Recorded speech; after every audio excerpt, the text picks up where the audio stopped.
안녕하세요. 날씨가 아직도 많이 춥습니다. 건강관리에 힘쓰세요. 감기 걸리지 않도록 이렇게 따뜻한 물도 마시고 그렇게 생활에 유의하시기를 바랍니다. 100년을 살아보니까 이제 좀 알 것 같다. 그렇게 말씀하신 분이 있습니다.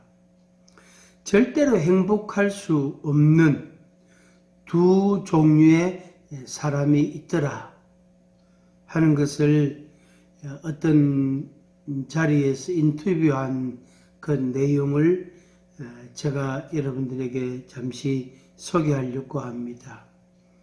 연세대학교 철학과 명예교수로 계시는 김형석 교수님, 아마 우리 전 국민의 그런 어르신이라고 이렇게 표현할 수 있을 만큼 아주 참 유명한 분이고 또 훌륭하신 분입니다. 그분이 원래 102세가 됐습니다. 그래서 100년이 넘었는데 이제서 좀 사는 게 뭔지 알 것 같다, 그런 말씀도 하시고, 특히 행복하고 싶은데 행복해질 수 없는 사람들이 있더라, 그런 말씀을 하셨습니다. 누구나 다 행복해지고 싶어 하잖아요. 저도 마찬가지고 여러분들도, 시청자 여러분들도 다 그런 소망이 있고 기대가 있고 또 바람이 있습니다. 그래서 그걸 위해서 때로는 잠을 설쳐가면서 피곤을 무릅쓰고 열심히 일을 하기도 합니다. 돈도 모으고 또 더 좋은 집도 구하게 되고 더 좋은 자동차도 이렇게 사고 그리고 생활에 이용하기도 합니다. 행복하고 싶은 마음은 누구나 다 있습니다. 그런데 이 어르신 말씀이 행복해질 수 없는 사람이 있더라, 두 종류의 사람이다, 그렇게 말씀을 했습니다. 첫째는 정신적 가치를 모르는 사람들이 있더라. 그 사람들은 행복해질 수가 없다 하는 것입니다. 마치 복권에 당첨된 사람처럼 복권에 당첨되고 나면 굉장히 기쁜 것 같은데 또 돈도 좀 특별히 많이 생기고 좋을 것 같은데 그렇지 않더라는 겁니다.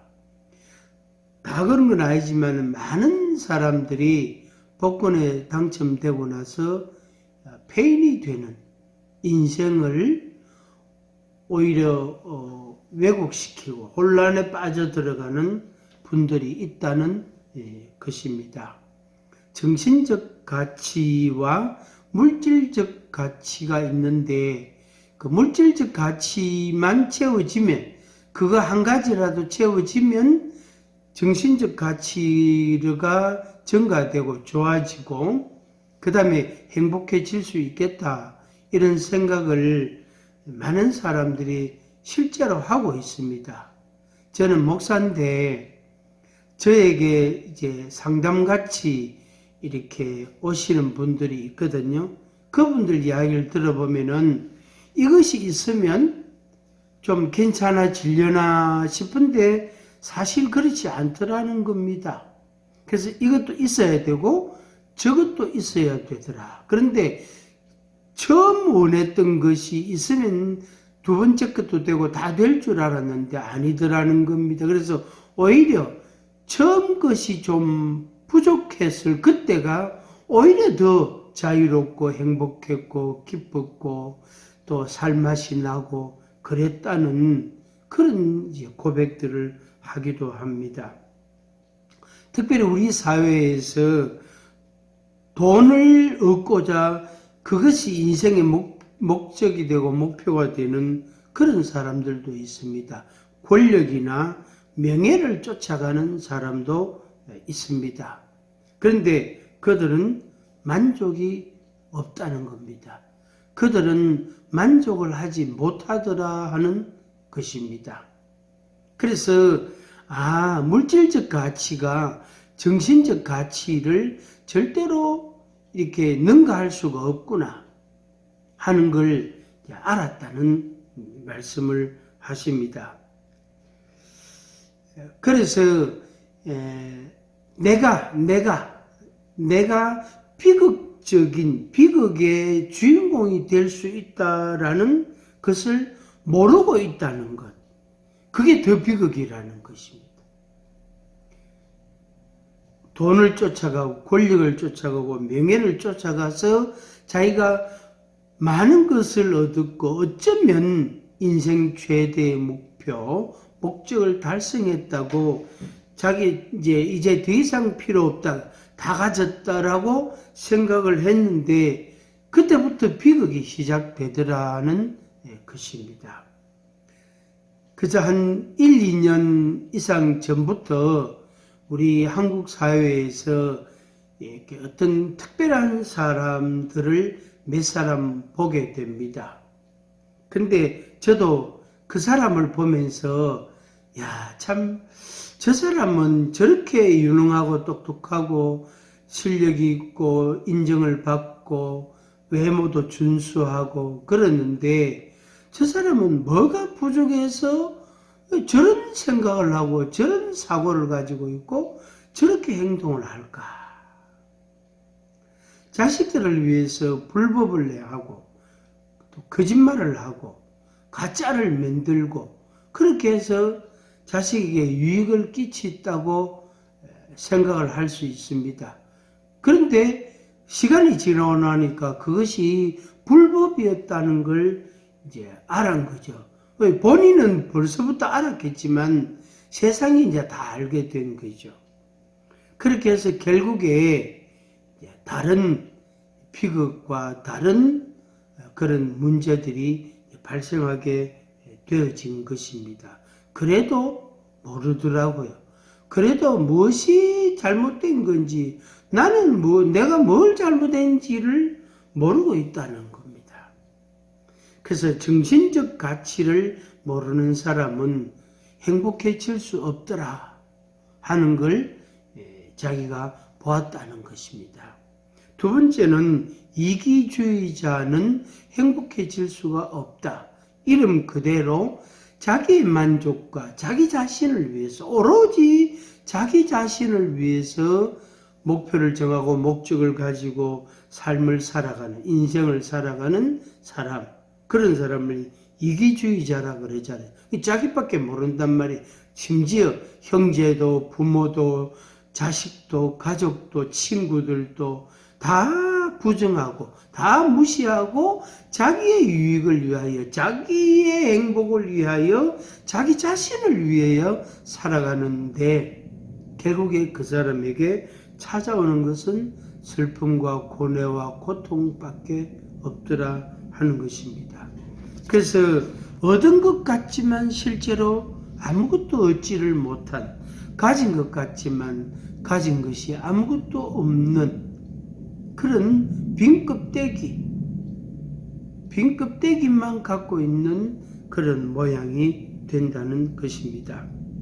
이기주의자는 절대로 행복할 수가 없다. 그렇게 이야기를 했습니다. 이기주의와 행복은 공존할 수가 없다. 그렇게 표현을 했습니다. 사실 그렇습니다. 우리가 공동체를 이루고 가족 공동체나 회사, 직장 공동체나 우리 사회라는 공동체가 있잖아요. 또 마을이라는 공동체도 있잖아요. 그래서 공동체를 이루고 살아가는 이 인생의 가치가 분명히 있는데 이기주의자들은 그것을 부정하고 인정하지 않고 그것을 외면하고 도외시하고 자기의 유익과 자기의 행복을 위해서만 살아가니까 결국에는 행복이라는 것과 오히려 더 멀어지게 되는 그런 결과가 나타난다 하는 것입니다. 김영석 교수님 이분의 말씀은 정신적 가치를 모르는 사람, 이기주의자, 이런 사람들은 행복하고 싶은데 행복해질 수 없는 사람이더라. 그래서 얻은 것 같지만 아무것도 얻지를 못한 사람이 되더라 하는 그런 말씀을 했습니다. 그래서 100년을 살고 보니까 그런 사람들이 눈에 보이고 또 실제로 그런 사람들이 있더라 하는 것을 이야기를 했습니다. 고린도전서 13장은 사랑장이라고 이름을 붙입니다. 사랑에 대한 이야기들을 쭉 하고 있습니다. 그 가운데 3절에 보면은 13장 3절, 내가 내게 있는 모든 것으로 구제하고 또 내 몸을 불사르게 내줄지라도 사랑이 없으면 내게 아무 유익이 없느니라.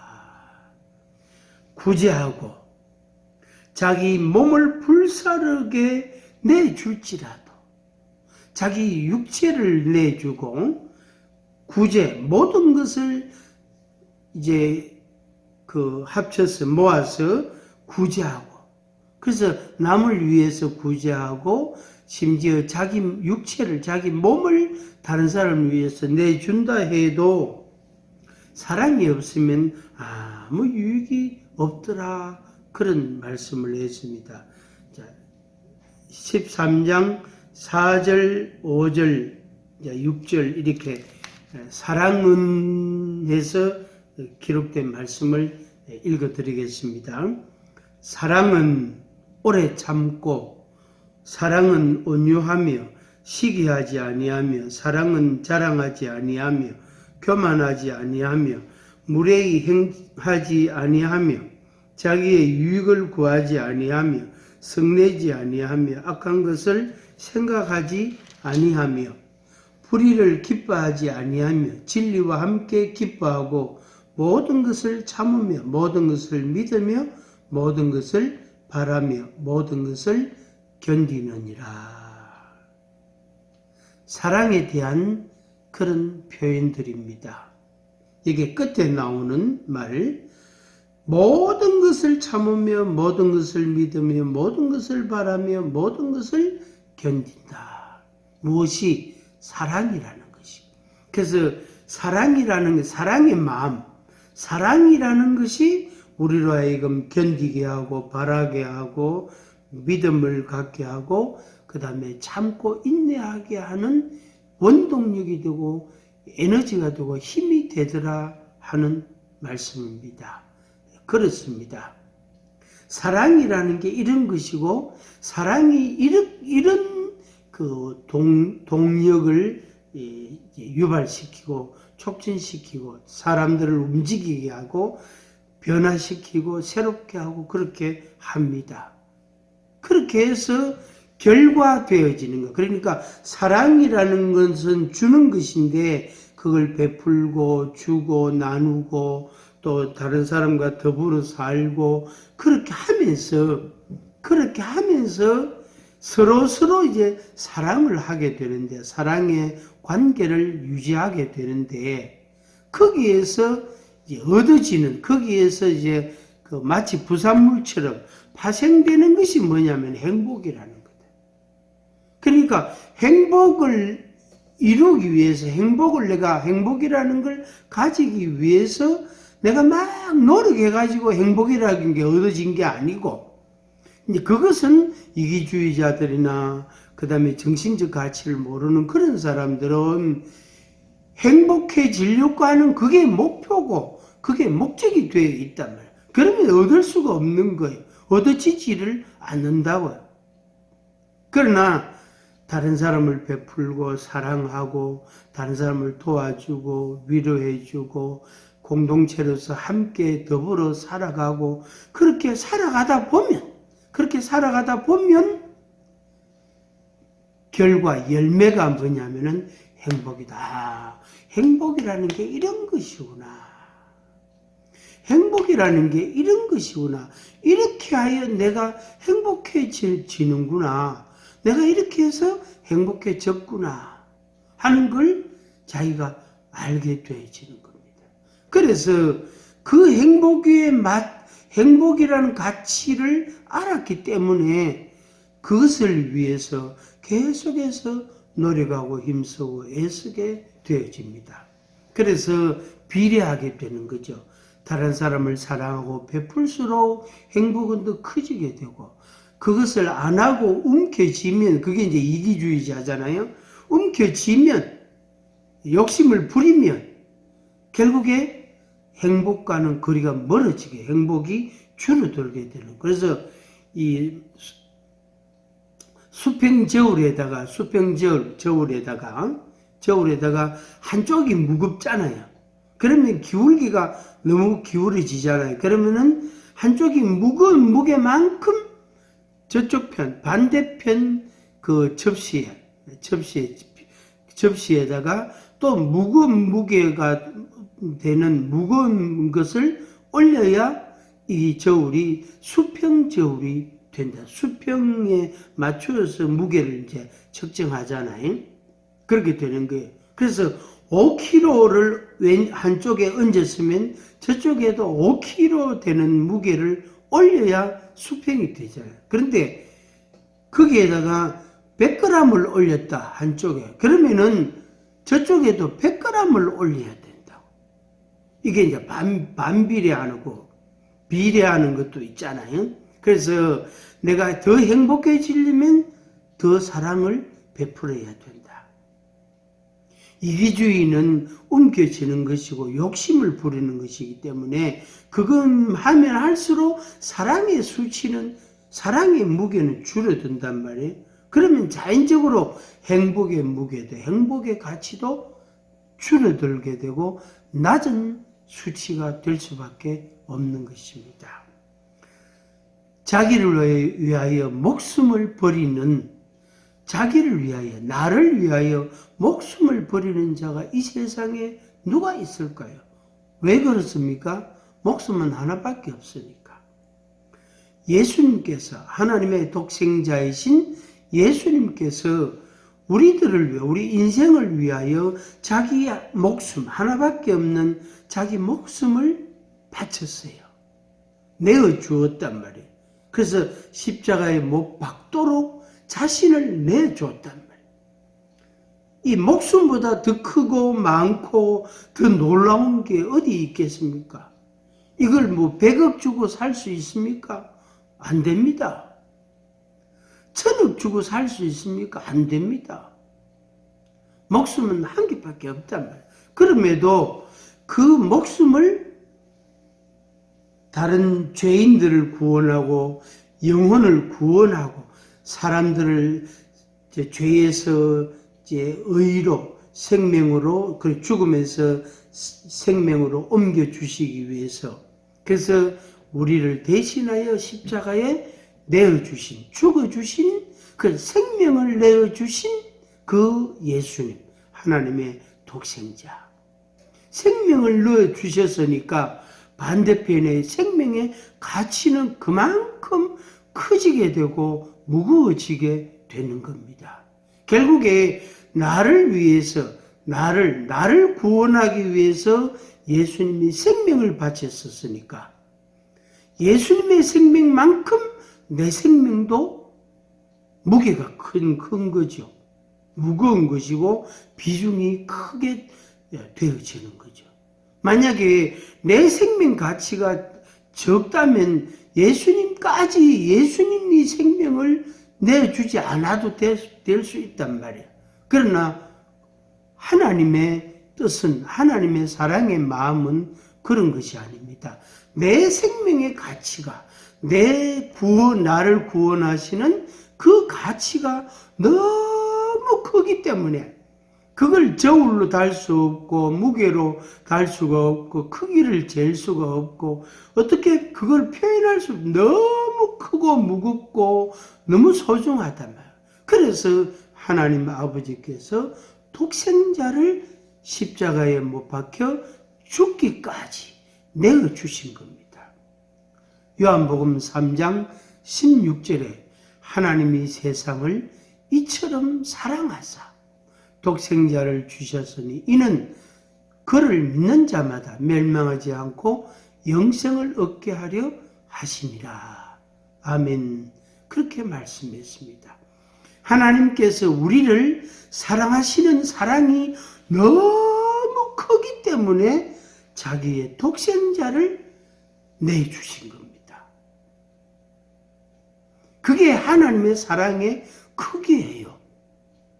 그 하나님의 사랑의 크기는 내 생명에 대한 소중함의 크기이기도 합니다. 또 다시 바꾸면은 내 생명의 크기가, 내 생명의 가치가 너무 크니까 하나님께서 자기 독생자를 내어주셔서 우리를 사신 겁니다. 그래서 값으로 지불하고, 거기에 샀다는 말은 노예 시장에서 노예를 돈 주고 사는 그 의미와 같은 것입니다. 그래서 그 노예 시장을, 그 우시장에 가면 소를 팔잖아요. 그래서 소가 인물이 좋고 건강하고 튼튼하고 힘이 세면, 셀 것까지 생겼으면 그 소값은 많이 부르는 거잖아요. 노예 시장도 마찬가지예요. 젊고 건강하고 튼튼하고 힘이 셀 것 같고 일 잘할 것 같으면 어떻게 경매시장에서 값을 많이 받는다고요. 그 값을 올리는 거죠. 그리고 돈을 많이 줘야 살 수 있답니다. 그래서 많은 돈을 지불하고 노예를 산다. 우시장에서 소를 사가지고 온다. 하나님 아버지께서 독생자를 지불해서 독생자를 내어줘서 그 값이, 독생자 값이 뭐 돈으로 환산할 수 있겠습니까? 독생자, 하나님의 외아들, 독생자의 값이 너무 큰데도 불구하고 그 값을 지불해서 우리들을 샀단 말이에요. 그만큼 우리들의 생명의 가치가 크다는 거예요. 생명의 가치가 많다는 말씀인 것입니다. 이 은혜가, 이 사랑이 여러분들에게도 있기를 바랍니다. 그래서 하나님의 사랑이 여러분들에게 결단코 부족하지 않습니다. 그 사랑을 받아들이고 그 사랑을 인정하고 믿으면 그 하나님의 사랑이 여러분의 것이 되고 여러분의 생명의 가치가 그만큼 커지게 되어지는 겁니다. 때로는 우울하거나 자존감이 낮은 사람들은 나는 쓸모없어, 나는 가치가 없어, 자기 자신에 대한 부정적인 생각을 가진 사람들이 있단 말이에요. 그 사람은 자기 생명의 가치, 자기 인생의 가치를 너무 저평가하고 있단 말이에요. 근데 하나님의 이 말씀, 사랑의 메시지, 이 말씀을 들을 때에 그 사람이 감격하고 하나님의 사랑을 받아들이고 믿고 변화되는 겁니다. 그래서 하나님의 사랑이 너무 크다, 너무 놀랍다고 감사하면서 그 사랑을 받아들이는 것입니다. 이것이 바로 행복의 지름길입니다. 여러분을 사랑하시는 하나님의 사랑을 믿으시기 바랍니다. 여러분을 존중히 여기시고 여러분들을 최고의 가치로 여기시는 하나님의 그 사랑을 여러분들이 마음에 받으시기 바랍니다. 그러면은 독생자의 가치를 여러분들이 받게 되고, 그리고 여러분의 생명의 가치가 그만큼 커지게 되어지는 것입니다. 축복합니다. 그것이 행복입니다. 여러분의 인생이 행복하기를 바랍니다. 여러분의 삶이 더욱더 행복해지기를 간절히 바랍니다.